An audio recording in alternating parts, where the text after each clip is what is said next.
What is sciatica? Sciatica is the term used to describe pain in the buttocks, legs and/or feet. It is a consequence of there being compression or irritation of the sciatic nerve. The sciatic nerve is the longest nerve in the body and runs from the lower back and buttock to the feet. Sciatica symptoms and the duration of symptoms vary for each individual as it is dependent on its cause. Sciatica may also be referred to as a trapped nerve in the hip or leg. What are the symptoms of sciatica?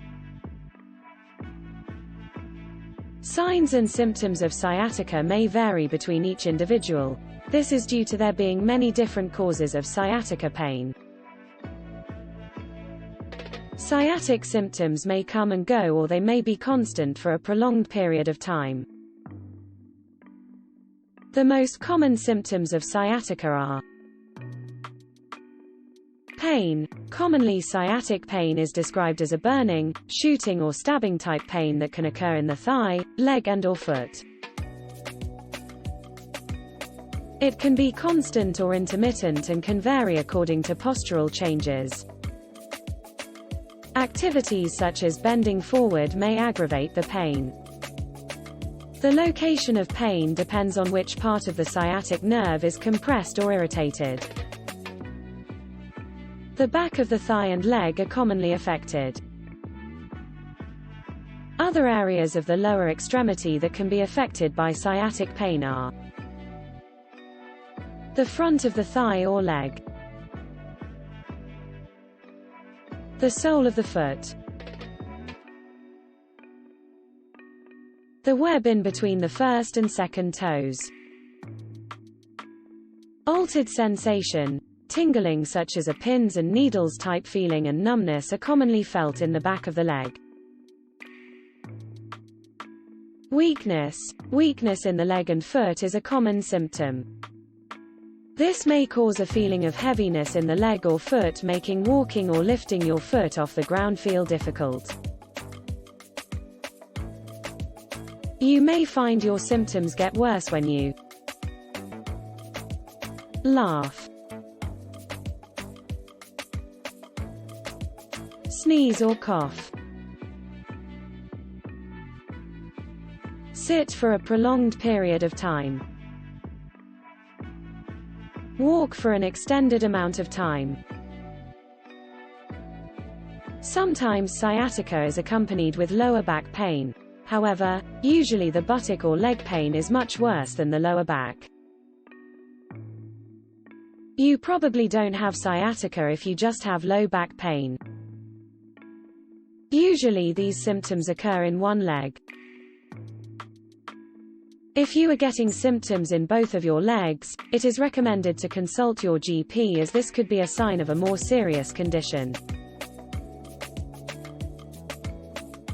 It is recommended to seek immediate medical attention if you are experiencing back pain and fever, burning when you empty your bladder, blood in your urine,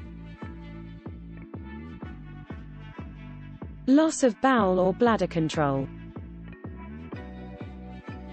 What are the common causes of sciatica? The main cause of sciatica is due to damage to the intervertebral disc in the low back, lumbar region. 33 spinal bones known as vertebrae are stacked on top of each other to form the human spine. 7 of the vertebrae make up the cervical spine, neck, 12 make up the thoracic spine, the middle back, 5 make up the lumbar spine, the lower back, 5 make up the sacrum and 4 make up the coccyx. Nerves run through the whole length of the spine. They connect the brain to each part of the body, enabling messages to be sent and received, allowing you to move and feel things. Intervertebral discs, IVD, act as a cushion, aiding, along with muscles and ligaments, in holding 24 of the 33 vertebrae together. The sacrum and coccyx bones are fused and therefore do not have IVDs. The IVD prevents the vertebrae from rubbing together and consists of a gel-filled inner layer, known as the nucleus pulposus, surrounded by a hard fibrous outer layer. Sometimes a person can injure or strain their discs, causing part of the gel-filled nucleus to herniate out of the fibrous outer casing. This is known as a herniated disc, prolapsed disc, or a slip disc. When the disc herniation occurs in the low back, it may compress onto the sciatic nerve, causing symptoms into the buttock, thigh, leg and/or foot. There are many causes of disc herniation. Below are a couple of common examples. Lifting heavy objects. Obesity or being overweight. Accidents and traumas. Pregnancy and childbirth. There are other, less common causes of sciatica. Spondylolisthesis. This is when a vertebrae, most commonly in the lower part of your spine, slips either forward, backwards or on top of another bone, subsequently compressing part of the sciatic nerve. Spinal stenosis is a condition which causes a narrowing of the spinal canal. It is more common in the elderly population. Degeneration. Degeneration of the vertebrae in the lumbar spine can cause abnormal bony growths to develop, known as osteophytes or bony spurs. Sometimes the osteophytes can form next to where the sciatic nerve exits the vertebrae, known as the intervertebral space, and subsequently can compress or irritate the nerve, causing sciatic-type symptoms. Again, this is more common in the elderly population. Spinal injury or infection. Spinal tumors. Sciatica pain caused by a spinal tumor is very rare. Piriformis syndrome. The piriformis muscle is a small muscle in your buttocks which is responsible, along with other muscles, in externally rotating your hip. The sciatic nerve can go alongside or pierce through the piriformis muscle. Spasm or tightness of the piriformis muscle can cause compression of the sciatic nerve, resulting in buttock pain and sciatic-like symptoms. What are the risk factors for sciatica? There is an increased risk for developing sciatica if you injury to the lower back. A current or previous injury to the lower back can put you at more risk of developing sciatic-type symptoms. Aging. Age-related changes to the spine such as bone spurs and herniated discs are common causes of sciatica. Overweight. Being overweight causes increased stress on your joints, particularly the weight-bearing joints including the spine. This can cause increased risk for sciatica. Weak core muscles. When we talk about the core muscles, we don't just mean the aesthetic six-pack on the abdomen. Anatomically, the core muscles refer to a group of four main muscles that surround the spine and protect it. Individuals who have weaker core muscles are at more risk of developing lower back problems including sciatica. Physical or active job. Certain jobs that require using heavy machinery, or lifting heavy objects may increase your risk of developing lower back problems including sciatica. Osteoarthritis. This condition is an age-related, degenerative condition that affects the cartilage within the joint. Bony spurs can form as a result of this condition, which can cause compression of the nerves as they exit the spinal column. When this happens in the low back, it can cause sciatica. An active lifestyle. Individuals who have a sedentary lifestyle, sit for long periods of time and don't keep their body moving are more likely to experience low back problems including sciatica. Diabetes. Individuals that have poorly controlled diabetes have an increased chance of developing nerve damage. This can then increase the risks of developing sciatica. How is sciatica diagnosed? You don't always have to see your GP to have sciatica diagnosed. Physical therapists such as osteopaths, physiotherapists and chiropractors are able to diagnose some causes of sciatic pain. During your consultation, a precise case history taking of your symptoms and thorough physical examination will be taken to help to diagnose and understand the cause of the sciatic pain.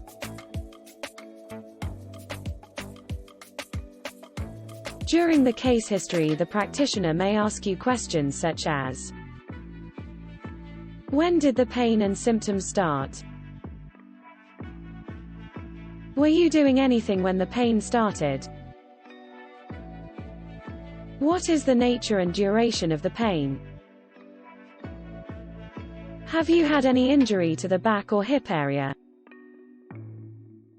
Have you noticed any decrease in strength of the leg or foot?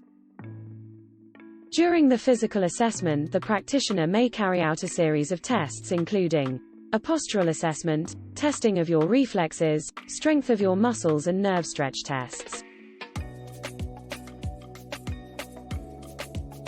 In some cases, further imaging or investigations may be required to understand the exact cause of the nerve irritation.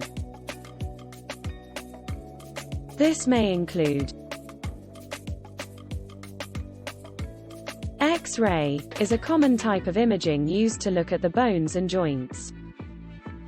It allows the practitioner to see any fractures and is the gold standard for diagnosing osteoarthritis. MRI is used to look at the soft tissues of the body including the intervertebral discs, nerves and muscles. This type of imaging is used to diagnose disc prolapses. CT scan. This imaging procedure combines a series of X-ray images taken from lots of different angles around the body to give a detailed look at the spinal cord and nerves. It gives more in-depth visual information than a plain X-ray. Electromyography. This test measures and evaluates the electrical activity of the muscles and nerves. Blood tests. These tests may be done to rule out any other causes of sciatic symptoms. What are the treatment options for sciatica? There are many options when it comes to treating sciatic pain.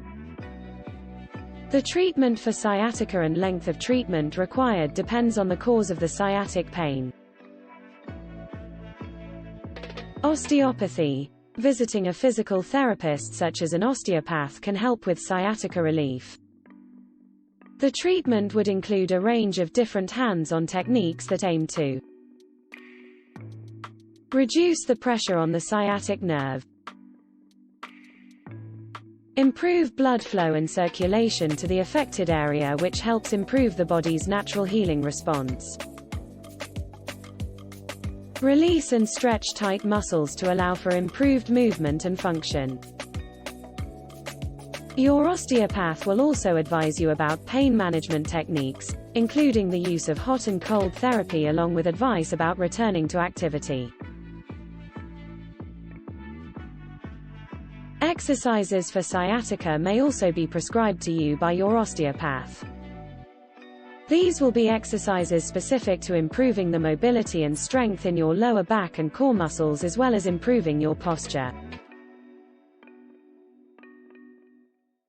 The sciatica exercise program will be controlled and progressive, tailored specifically to the underlying cause of your sciatic symptoms.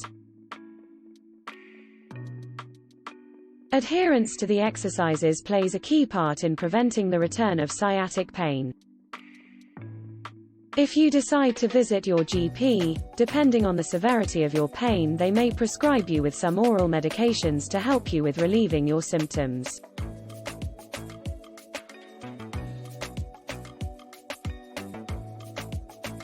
Over-the-counter painkillers and anti-inflammatory medications are prescribed as they can help with the pain and inflammation experienced due to sciatic nerve irritation. Prescription muscle relaxant medications such as diazepam may be prescribed to help with muscle spasms. If the pain is really severe, then your GP may prescribe antidepressants or anticonvulsants, as these can also help with nerve pain.